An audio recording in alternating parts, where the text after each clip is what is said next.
Nobody's journey is seamless or smooth. We all stumble, we all have setbacks. If things go wrong, you hit a dead end, as you will. It's just life's way of saying, time to change course. So ask every failure. This is what I do. Every failure, every crisis, every difficult time, I say, what is this here to teach me? And as soon as you get the lesson, you get to move on. If you really get the lesson, you pass and you don't have to repeat the class. If you don't get the lesson, it shows up wearing another pair of pants or skirt to give you some remedial work. And what I found is that difficulties come when you don't pay attention to life's whisper, because life always whispers to you first. And if you ignore the whisper, sooner or later, you'll get a scream. Whatever you resist persists, but if you ask the right question, not why is this happening, but what is this here to teach me? What is this here to teach me?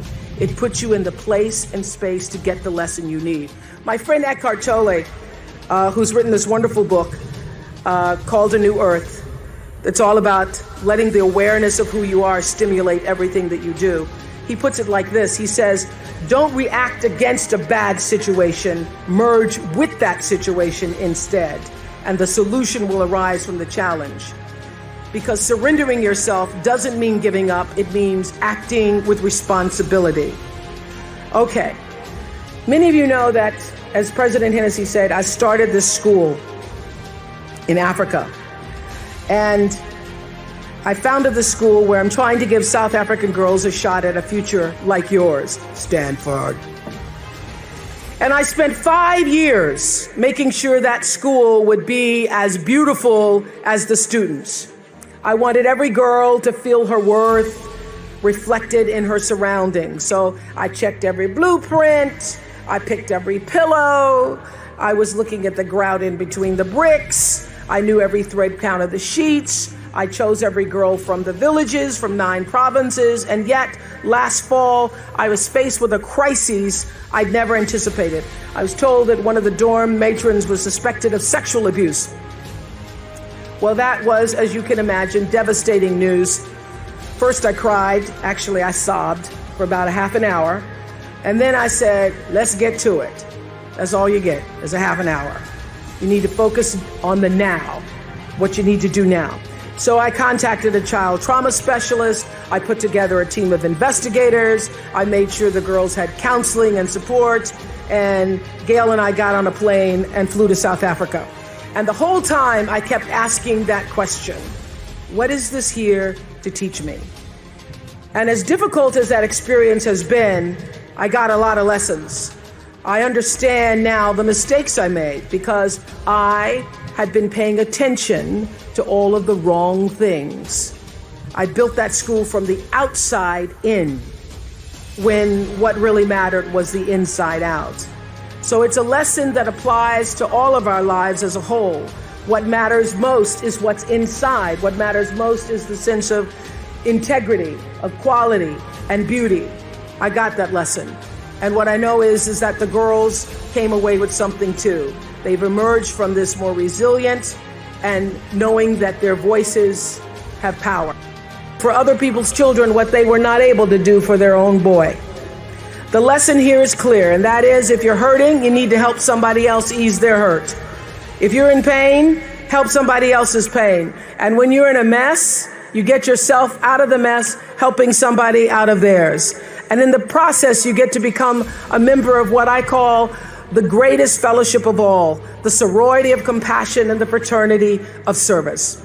The Stanfords had suffered the worst thing any mom and dad can ever endure, yet they understood that helping others is the way we help ourselves. And this wisdom is increasingly supported by scientific and sociological research. It's no longer just woo-woo soft skills talk.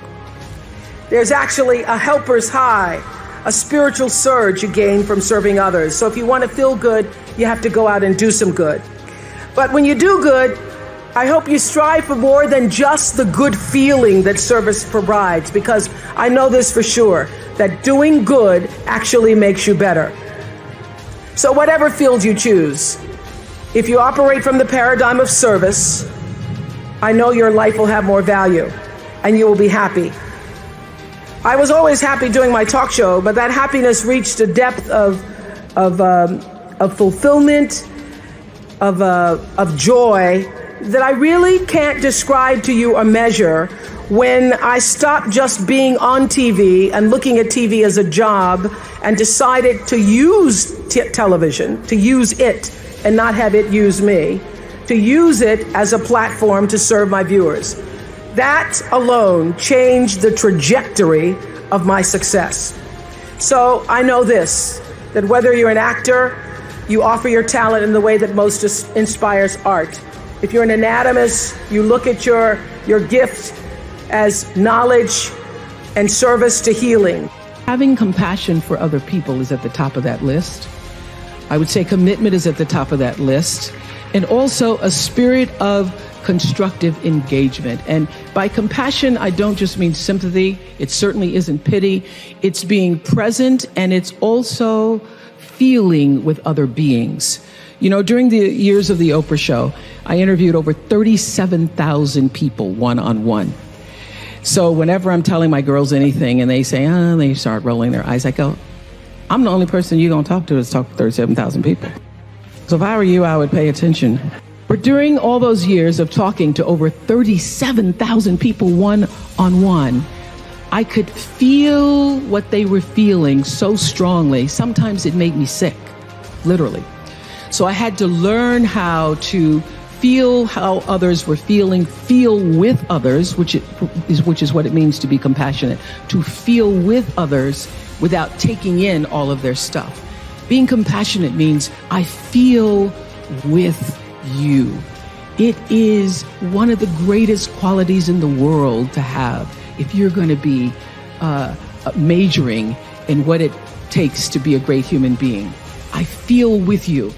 Means I not only am willing to walk in your shoes, it means my heart beats with yours.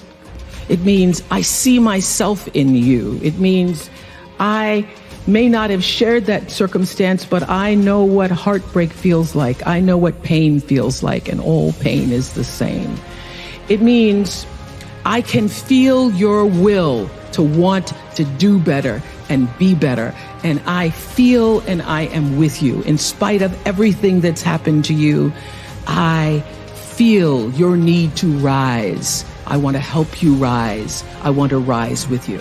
If you can capture the humanity of people, if you can just capture the humanity of the people, of the stories that you're telling, you then get that much closer to your own humanity. And you can confront your bias, and you can build your credibility and hone your instincts and compound your compassion. You can use your gifts, that's what you're really here to do, to illuminate the darkness in our world. So many people are worried about building a brand. I hear kids on social media talking about their brand. And I used to really resent the word when people would say to me, oh, you have this brand, because I never even thought about a brand. I just thought about day in and day out, making the best right choice for me. But now I embrace it because I recognize people see me as a brand. But for me, it's not a business. It is a question of what do you stand for? And I will say this, you're nothing if you're not the truth. So I've made a living, I've made a life, I've made a fortune, really. It's fantastic. All good